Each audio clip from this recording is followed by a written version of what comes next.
So before I start this video एक बहुत interesting सी case study ले लेते हैं। मान लेते हैं आपका नाम राहुल है एंड राहुल ने अभी अभी 1 लाख रुपए कमाए हैं। तो जब आपके पास 1 लाख रुपए आ गए, आप क्या करेंगे इस पैसे का? आप सबसे पहले जाके इसे बैंक में जमा कराएंगे। मान लेते हैं आपने कैश में कमाए, तो आप इसे बैंक में जाके डिपॉजिट करा देंगे। अब जब आप इसे बैंक में जाके डिपॉजिट कराएंगे और आप अपनी मोबाइल एप्लीकेशन पे लॉगिन करेंगे, जिस भी बैंक की आप यूज करते हैं, आपको दिखेगा आपके अकाउंट में 1 लाख रुपए हैं। Well and good. इसके बाद क्या होता है? बैंक क्या इस पैसे को अपने पास रखेगा? The answer is no. Bank इसे आगे लेवरेज कर देगा। मान लेते हैं वो किसी को लोन दे देगा। उसने आपके पैसे से रोहित को लोन दे दिया, फॉर एग्जाम्पल 90,000 रुपीज का लोन दे दिया इसी 1 लाख रुपए में से। अब अगर रोहित ने मान लीजिए पर्सनल लोन लिया 90,000 रुपीज का बैंक से, तो बैंक के पास तो पैसा था नहीं, बैंक के पास तो आपका पैसा जमा हुआ था। तो जो आपका पैसा था उसमें से उठा के रोहित को 90,000 का लोन बैंक ने दे दिया। ये भी आपको समझ आ रहा है? तो बैंक ने किया क्या? बैंक ने 1 लाख रुपए को क्या 1,90,000 रुपए नहीं बना दिया? आप कहेंगे सर बिल्कुल बना दिया, बट रोहित ने अभी बैंक को देना है, ये हमें पता है। बट अब रोहित के अकाउंट में 90,000 रुपीज दिख रहे हैं और आपके अकाउंट में 1 लाख रुपए दिख रहे हैं।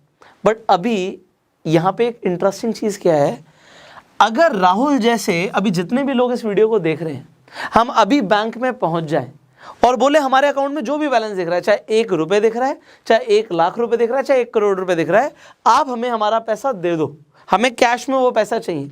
तो क्या बैंक के पास इतना पैसा होगा? आप सबको पता है कि बैंक बहुत कम रिजर्व्स रखता है, उसके पास इतना पैसा नहीं होगा। ऐसा मेरे साथ बहुत बार हुआ है कि मैं बैंक में गया और मुझे कैश विड्रॉल करना था, तो बैंक वालों ने मना कर दिया कि सर अभी कैश खत्म हो गया, आप या तो कल आइएगा या फिर कोई आके डिपॉजिट करा देगा तो हम उसमें से आपको दे देंगे, या फिर आप कोई और ब्रांच में ट्राई कर लीजिए अगर वहाँ पे कैश पड़ा हो तो। मतलब बैंक के पास कैश नहीं है। और जो आपको नंबर्स दिख रहे हैं ये सारे डिजिटल नंबर्स हैं, ये सब कुछ डिजिटल है जो आपको दिख रहा है। तो अब एक चीज यहां पर दिख रही है आपको कि 1 लाख रुपए को बैंक 1,90,000 कर रहा है। एक बहुत छोटा सा एग्जांपल है। अभी आने वाली वीडियोस में मैं आपको बहुत सारे हमारे फाइनेंशियल इंस्टीट्यूशंस के साथ जो भी बहुत सारी केस स्टडीज रिलेटेड है, बड़ी इंटरेस्टिंग सी, वो सब शेयर करने वाले हैं। बट अभी के लिए आपको दिख रहा है कि बैंक पैसे को बढ़ा देता है अपने आप से, एंड इस तरीके की चीजें मार्केट में बड़े स्केल पे चल रही हैं। तो अभी जब ये सब कुछ चल रहा है, आपको एक चीज याद होगी 2008 में क्या हुआ था। जैसे हम 2008 की बात करते हैं, आप सबके जहन में आ जाता है भैया 2008 में तो रिसेशन आया था, आर्थिक मंदी आई थी। अब 2008 में आर्थिक मंदी आई थी, आप सबको पता है भैया उसकी स्टार्टिंग यूएस से हुई थी, अमेरिका से हुई थी, शेयर मार्केट गिर गया। अब आपको इसके बारे में काफी कुछ पता होगा, but let me take back to the history. If you understand about this, 2008 में जब एक रिसेशन आया था, लीमन ब्रदर्स, अगर आपने नाम सुना हो लीमन ब्रदर्स का, जो उस टाइम पे यूएस का 4th लार्जेस्ट इन्वेस्टर बैंक था, तो 4th लार्जेस्ट बैंक होने के बावजूद उसने बैंकरप्सी डिक्लेयर कर दी। उस टाइम में यूएस के अंदर लीमन ब्रदर्स के पास 25,000 से ज्यादा लोग थे जिन्होंने एक दिन के अंदर क्या फेस किया? अनएम्प्लॉयमेंट। उन सबकी नौकरियां चली गई। सूटेड बूटेड लोग थे, बैंक से निकल रहे थे खाली डिब्बे लेके। और इतने बड़े बैंक के साथ जब ऐसा हो सकता है तो लोगों का फाइनेंशियल इंस्टीट्यूशंस के ऊपर से विश्वास ही उठ गया। तो 2008 में एक और इंटरेस्टिंग चीज हुई, रिसेशन तो हुआ, 2008 के अंदर एक वाइट पेपर पब्लिश हुआ जिसका नाम क्या था? बिटकॉइन। 2008 के अंदर ही जब लोगों का फाइनेंशियल इंस्टीट्यूशन से और गवर्नमेंट से विश्वास उठ गया, लोगों ने सुसाइड किया भाई, लोगों का पैसा डूब गया, जिंदगी भर की कमाई चली गई लोगों की। तो लोगों ने बड़ा इसका अपोज किया और देयर वाज अ पर्सन जो एनोनिमस है, बट लोग उन्हें सतोशी नाकामोटो के नाम से जानते हैं। उन्होंने एक वाइट पेपर पब्लिश किया आप सबके सामने, जिसका नाम ही था Bitcoin, a peer to peer electronic cash system. अब इस वाइट पेपर को जब आप पढ़ेंगे तो यहाँ पे क्लियरली लिखा है कि ये एक प्रपोज करने सिस्टम जिसके अंदर जो ट्रांजैक्शंस होंगी, पेमेंट्स होंगी, उसके लिए कोई भी फाइनेंशियल इंस्टीट्यूशन इन्वॉल्व नहीं होगा। अगर फाइनेंशियल इंस्टीट्यूशन इन्वॉल्व होगा तो इनके हिसाब से कि लोगों के साथ गलत हो सकता है, जो कि 2008 में लोगों ने फेस किया था।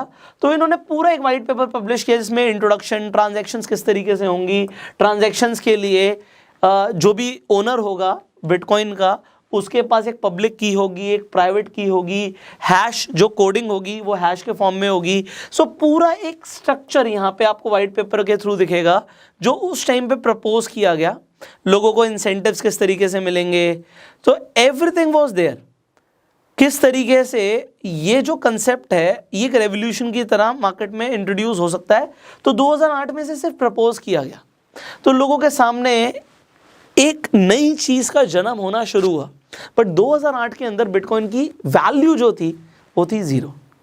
किसी को नहीं पता था बिटकॉइन के बारे में। वाइट पेपर आ गया तो क्या फर्क पड़ता है, किसी ने प्रपोज किया एक नया इलेक्ट्रॉनिक कैश सिस्टम, तो इससे कुछ फर्क नहीं पड़ा। तो 2008 के अंदर वैल्यू वाज ऑलमोस्ट 0। 2010 तक द वैल्यू कुछ ज़्यादा नहीं थी, कोई ज़्यादा बिटकॉइन को जानता नहीं था। सो 2010 के अंदर एक बड़ा इंटरेस्टिंग सा इंसिडेंट होता है, आई थिंक आप सबको पता भी होगा। 18 मई 2010 की बात है। एक इंसान ने बिटकॉइन के ऑनलाइन पोर्टल पे, डिस्कशन पोर्टल पे लिखा कि मैं 10,000 बिटकॉइन देने के लिए रेडी हूँ अगर कोई मुझे इसके बदले में 2 बड़े बड़े पिज़्ज़ा दे दे। मुझे अनियन पसंद है, कैप्सिकम पसंद है, सॉसेस पसंद है, मशरूम पसंद है। उसने अपनी सारी पसंद बता दी और 18 मई को उसने डिस्कशन पोर्टल पे लिखा मैं 10,000 बिटकॉइन देने के लिए तैयार हूँ। 4 दिन के बाद ऑफिशियली उस इंसान ने दोबारा लिखा, 22 मई 2010 को उसने दोबारा लिखा कि मैंने 10,000 बिटकॉइन के बदले में 2 बड़े पिज़्ज़ा घर पर मंगवा लिए हैं and he was very happy.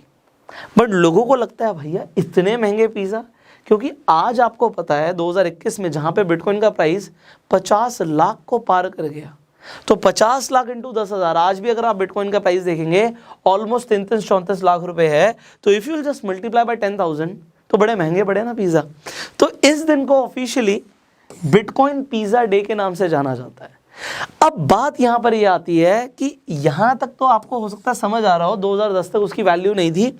उसके बाद just what happened, you see, rest was the history. 2010 में बिटकॉइन का प्राइस कहाँ तक पहुँचा, सिर्फ आधे डॉलर तक।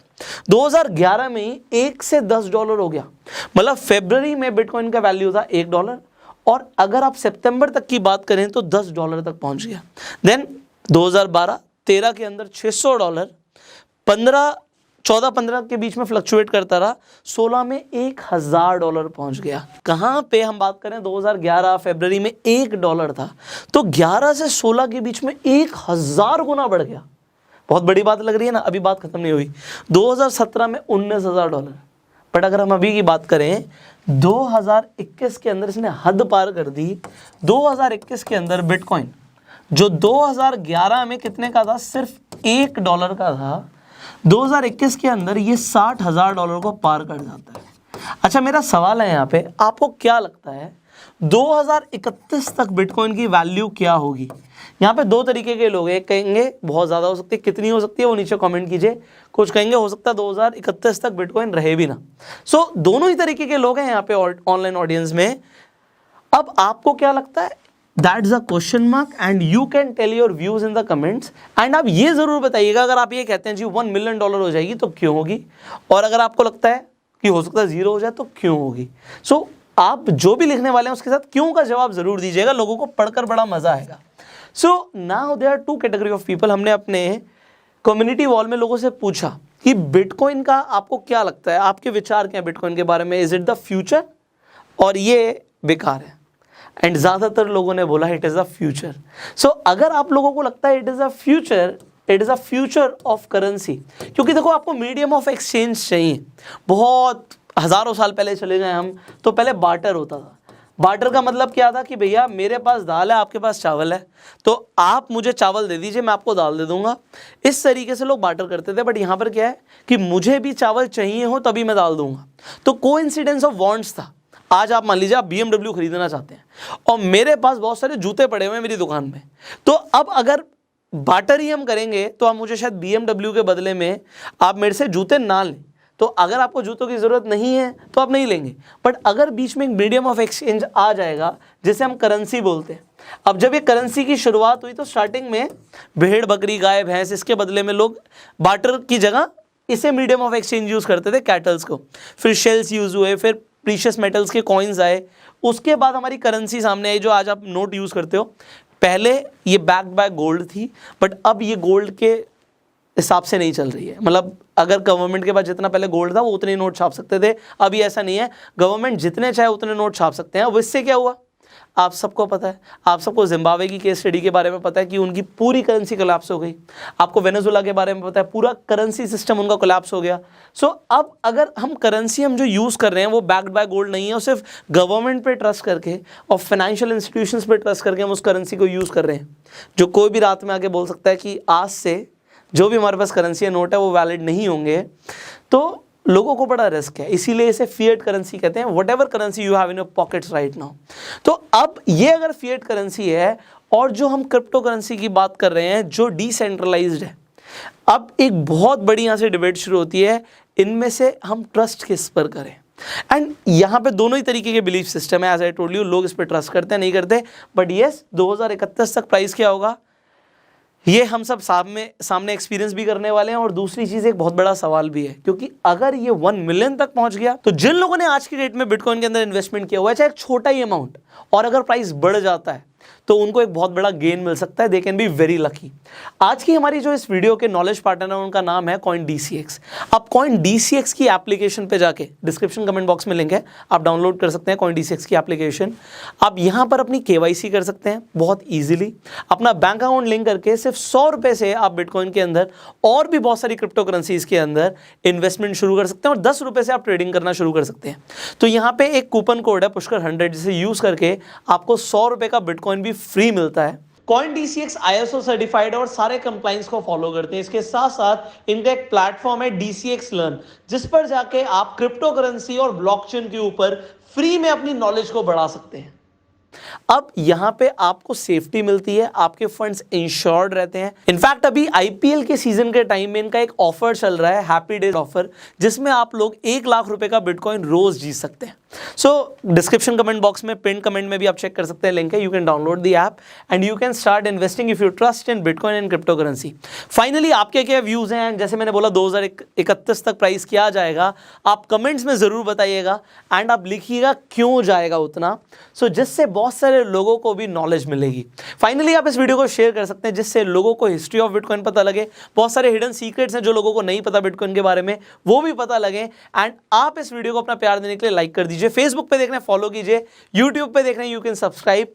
I will see you in the next video, till that time you can go self made.